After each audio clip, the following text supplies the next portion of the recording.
Welcome to the Deep Dive. This is where we get right to the core of an issue, perfect if you want deep understanding without wading through, endless jargon. hmm Today we're looking at something I find really fascinating. What actually helps U.S. college athletes succeed in their classes? Yeah, it's a great topic. Yeah. And we've got a solid source for this, a big meta-analysis, actually.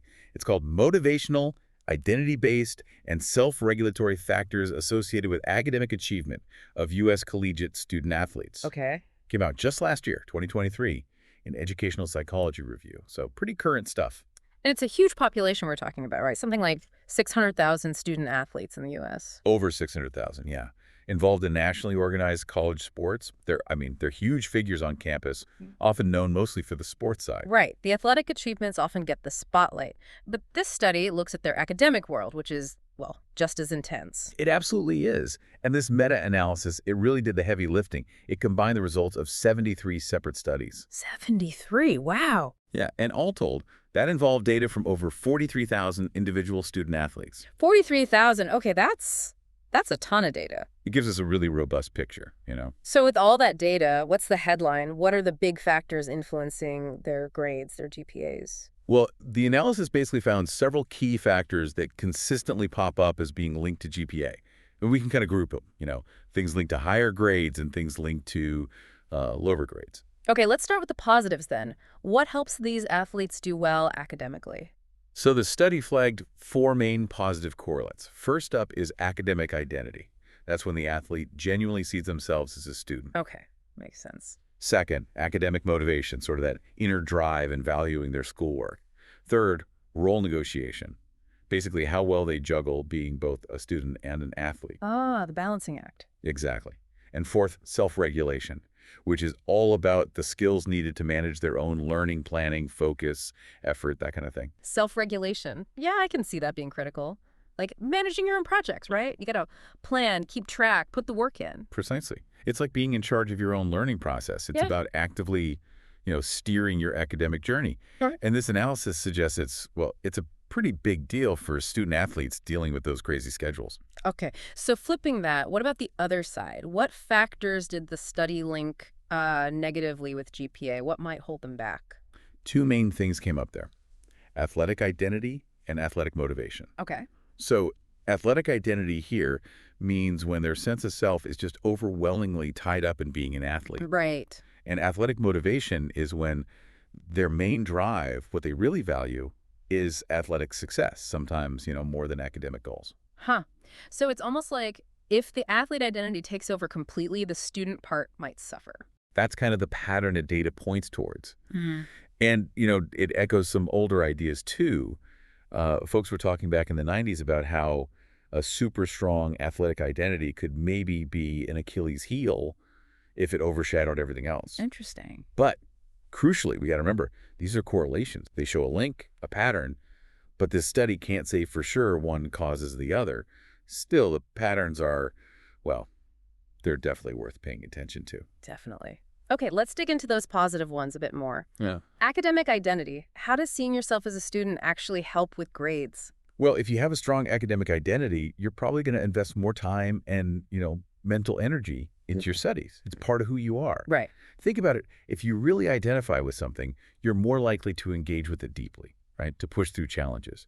So for these athletes, if they truly see student as a core part of themselves, hitting a rough patch in a class isn't going to make them just, give up. They'll likely stick with it. Yeah, that makes total sense, like having a solid base. What about academic motivation? Is that just wanting A's? It's part of it, sure, but it's broader than that. I mean, ideally, it includes intrinsic motivation, like actually enjoying learning, but also valuing academic achievement for maybe long-term reasons beyond sports. So seeing the value in the degree itself, maybe? Exactly. When there's a genuine interest or they see the long-term benefit, it seems to positively affect their GPA. It's about valuing the whole academic enterprise, not just the grade. Gotcha. Okay, next positive. Hmm? Role negotiation. This seems super specific to student athletes, constantly pulled two ways. Oh, absolutely. I mean, the schedules can be brutal. Practice, games, travel, workouts, plus a full course load. It's intense. Yeah. So effective role negotiation is finding ways to make these two huge parts of their life actually work together, not just constantly fighting each other for time and energy. So good time management, prioritizing. All of that. It's about integrating the roles. Finding that balance, that synergy, seems really key for academic success. Like keeping multiple plates spinning without dropping one. Mhm. And self-regulation, how does that fit into this juggling act? Self-regulation gives them the actual tools for the juggling. It's the practical skills. Setting academic goals, mapping out study time, checking if they actually understand the material. Knowing when to ask for help, maybe? Yes. Managing effort, staying focused, seeking help, all that. For someone with a packed schedule, these skills are just essential. If you're self-regulated, you're better equipped to handle the time crunch and succeed academically despite the athletic demands. Okay, so the positives are really about valuing and managing the student side of things effectively. Let's go back to the negatives. That strong athletic identity, how does that potentially interfere? Well, if being an athlete is basically your entire sense of self, your sport can easily become the absolute center of your universe. Mm-hmm. And that can mean academics just slide down the priority list. Maybe you skip studying for extra training, or your whole mindset and social life revolve around the team, kind of unintentionally pushing academics to the fringes. Like that Achilles heel idea you mentioned. Kind of, yeah. It's like the focus becomes so intense on that one identity that it might create blind spots or vulnerabilities in other important areas, like schoolwork. A bit lopsided, maybe. And athletic motivation. Being super driven in sports could hurt grades. That feels counterintuitive somehow. Yeah, you'd think drive is drive, right? Mm-hmm. But if the primary motivation, what really gets you going, is almost exclusively about winning, performing better, maybe going pro, Yay. then academic goals might just not seem as important in comparison. So maybe less effort goes into studying, assignments get put off, and the GPA can reflect that. That intense athletic drive is obviously vital for sports success, but if it's the only thing in focus, it can overshadow the academic side of being a student athlete. Tunnel vision, almost. Sort of, yeah. The academic goals just aren't sharply in focus. Really interesting. Okay, you mentioned the study also found some nuances, things that change these relationships. Moderators, was it? That's right. Super important point. These connections, these correlations, they aren't exactly the same for every student athlete. Things about the students themselves or the sports they play can actually change how strong these links are. Like what kind of things did they find specifics? They looked at a few factors. One really interesting one was whether students were in those big revenue-generating sports. Football, men's and women's basketball. Ah, the high-profile ones. Exactly. And since not all the original 73 studies reported this, the researchers actually estimated the percentage of athletes in these sports within each study's sample. How'd they do that? They used some established data and methods to figure out the likely proportion. And what's cool is when they checked their estimates against the studies that did report the numbers, the correlation was super high, like 0.95. Wow, okay. So their estimates were probably pretty good. Seems like it. Mm. And they found that, yes, being in these revenue sports did seem to moderate some of the relationships we've discussed. How so? Did it make the negative links stronger, maybe? That's plausible. I mean, think about the pressures in those sports, the time commitment, the media attention, the potential pro careers.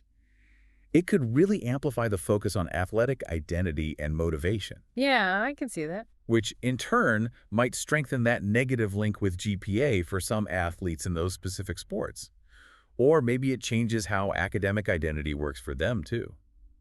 The meta-analysis shows the moderation effect exists, but it doesn't spell out the exact why in great detail. It just flags it as a factor, which makes sense. The experience of a D1 football player is probably pretty different from a D3 swimmer. Totally different worlds in some ways. The researchers did try to look at the combined effects of all the moderators they measured, but they mentioned those analyses were more exploratory. They might not have had enough statistical power because of data limits across studies. Okay, so more research needed there. Definitely. Yeah. They actually point that out. You can dig into the technical bits in their supplementary materials if you're really keen. Mm-hmm. It just shows how complex this all is.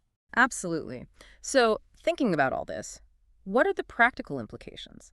How can colleges use this to help student athletes succeed academically?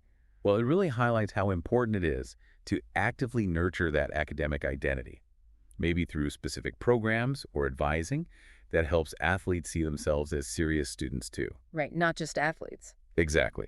And encouraging academic motivation showing how their studies connect to broader goals, offering stimulating courses, plus providing real support and training for role negotiation and those self-regulation skills, helping them build the toolkit to manage it all. So equipping them for the juggling act. Precisely. And just acknowledging that potential downside of a really dominant athletic focus can help shape more, holistic support systems. Acknowledging the unique pressures makes sense. And looking forward, what are the big unanswered questions for researchers? The authors themselves call for more research to unpack it all, like longitudinal studies following students over time could help figure out causality.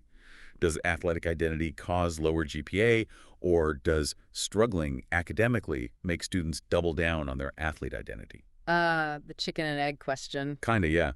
And getting more detail on different types of motivation, different identity profiles, and how things vary across sports and universities that would all add crucial nuance. Fascinating stuff. Okay, so just to quickly wrap up for everyone listening, this deep dive showed that for student athletes, really identifying as a student, being motivated academically, balancing rules effectively, and managing their own learning, those things are linked to better grades. Mm-hmm. But on the flip side, if the athlete identity and motivation really dominate everything else, that can sometimes correlate negatively with GPA. And it's complex. The specific sport and student group matter too. That sums it up perfectly. It's definitely not simple. So a final thought for you listening. Think about your own life. Do you have competing identities or motivations? Maybe work versus a passion project, career versus family focus. How could understanding this balance, the need to nurture your learner identity alongside everything else, help you reach your goals? Yeah. It's really about finding that equilibrium, isn't it? And consciously making space for the learner inside whatever else you're doing. That's a great question to ponder. Recognizing those different parts of ourselves and how nurturing each one contributes to, well, a more balanced life overall. Absolutely. Thanks so much for joining us on this deep dive. We'll catch you next time with more insights.